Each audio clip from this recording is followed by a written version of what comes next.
What's going on, everybody?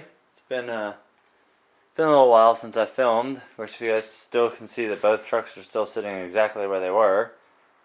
I still have yet to figure out how to lock the rear differentials on these ones, seeing how they're not like the high lift axle. But today's video is not going to be about RC. You guys all know, of course, my four-wheeler.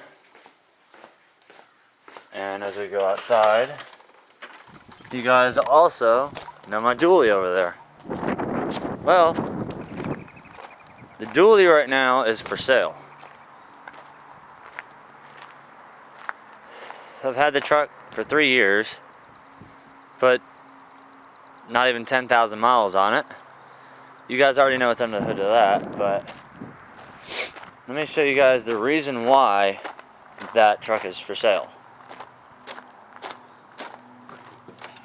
Go back in here the long way. Four-wheeler, that's on tube, but that's for a trade for a Harley.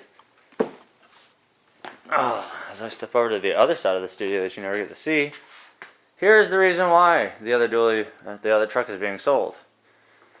This is a 2007 Dodge Ram 1500 with the 4.7 liter V8, the gas zipper. There's 3 motors put in these trucks. The 4.7, the 5.2, and the 5.7, which being the Hemi. Now, the 4.7 is the most fuel economic one. The 5.2 is the best motor all around because you have the best combination between pulling power and horsepower and gas mileage. 5.7, you can pull a house with it, but you're also going to be drinking gas like a fish. Well, makes no sense, but whatever. Went and got a set of tires I've never even freaking heard of before put on at Pep Boys. Just because they were having a sale, buy 3 get 1 free. So I've got a brand new set of Definity Dakota HT tires. Now these are 245/70 17s. The truck has some pretty good tinted windows to it. And as you can see from before, it's not a black truck, it's a nice dark blue. It's got 3/4 doors in the rear. The back ones are tinted pretty damn dark too. So are the side windows, and then we've got a 30% tint. Or not 30, I think that's more about 5 or 10% up top.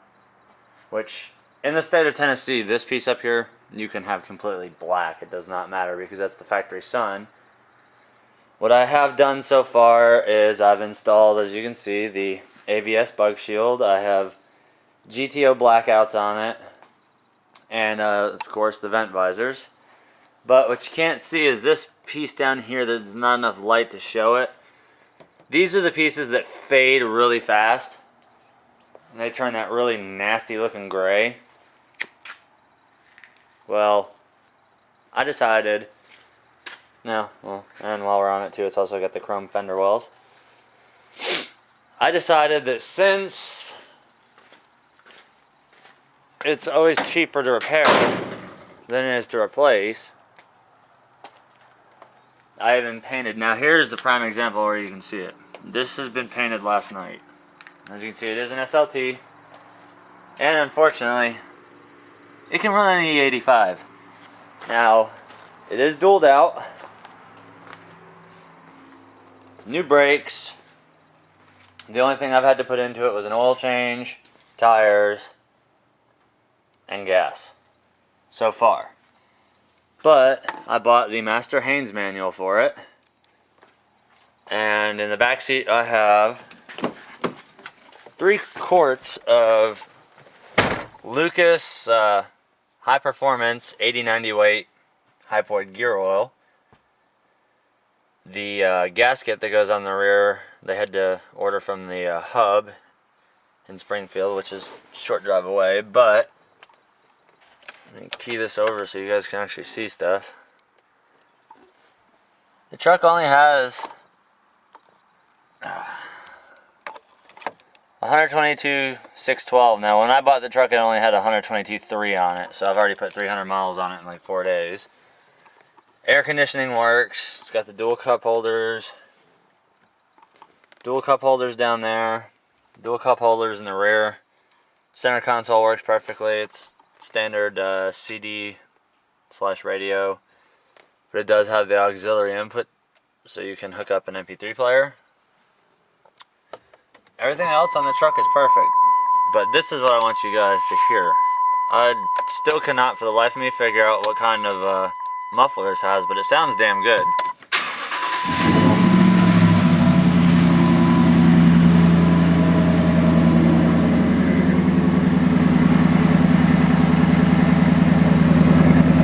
I'll set you guys down and do a little bit of revs with it so I can hear what it sounds like myself, because I've researched at least 20 or 30 Dodges with the 4.7 with different styles of mufflers. So I kind of want to hear what this thing sounds like myself other than what I hear in the cab.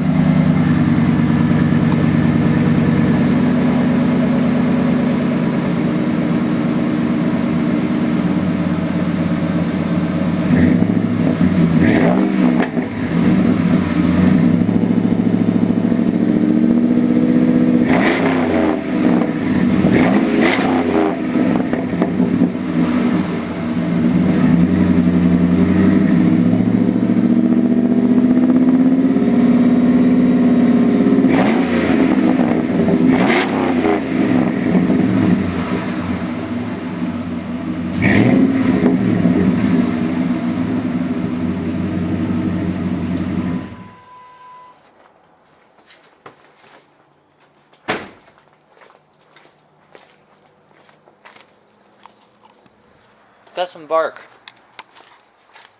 But like I said, I'm going to be, well, there's the muffler you can see right there. It's very small.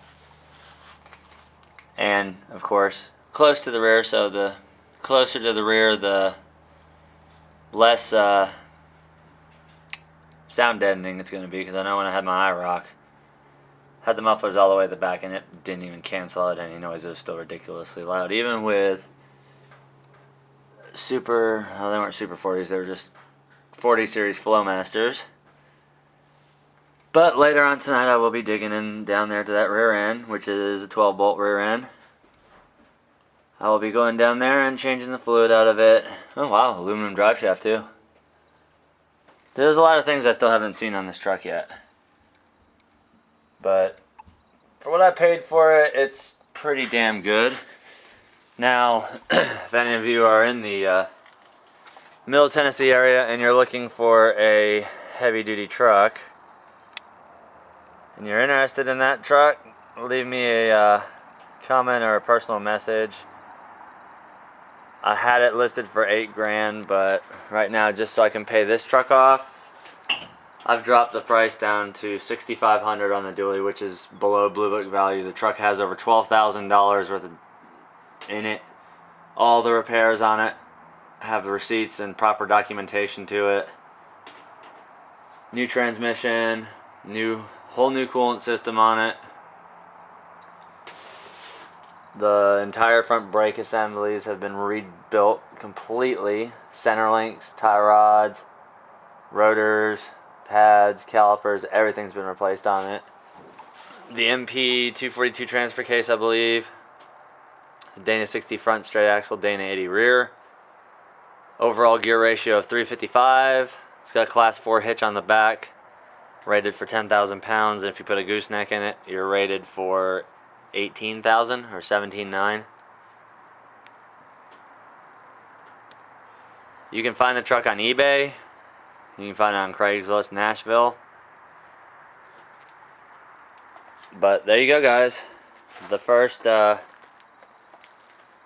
well, not the first, but ManCave's new digs. Rolling in something a lot better, a little bit less mileage, a hell of a lot better on fuel. It's a beautiful truck. I absolutely love the thing. And just to give you guys a preview of what the next video is going to be, I'm going to start stripping down Copperhead, pulling all the parts off of it. And I've got something very special lined up for that truck, so look for that in the future. The next, I'll have to be clearing the table off, getting the semis reorganized. Still got to get the scale truck going. I don't know if I'm going to finish the build on that thing over there or if I'm just going to sell it, because I am finally breaking down and selling one of my SCXs. I might, more than likely, I'm going to be selling my EXO too. Now, the EXO will be sold with the motor and ESC in it. It's got the Sprint 2 Flux HPI 5700 kilovolt warped motor with the Flux Motive ESC in it. It's a wicked fast motor that came out of my drift car. It will come with a Traxxas 2075 servo in it. The only thing you will need is a battery and of course your radio and receiver. I will be selling that with the brushless system in it for $350, which is a pretty good deal because that's what you paid just for the kit alone. But like I said, Copperhead's going to be getting taken all apart. Everything's coming out of it, and I'm going to be doing some modifications to one of my other trucks to fit that dual motor setup in it. So, there you go, guys. There's a nice long video for y'all to look at. Till next time, guys.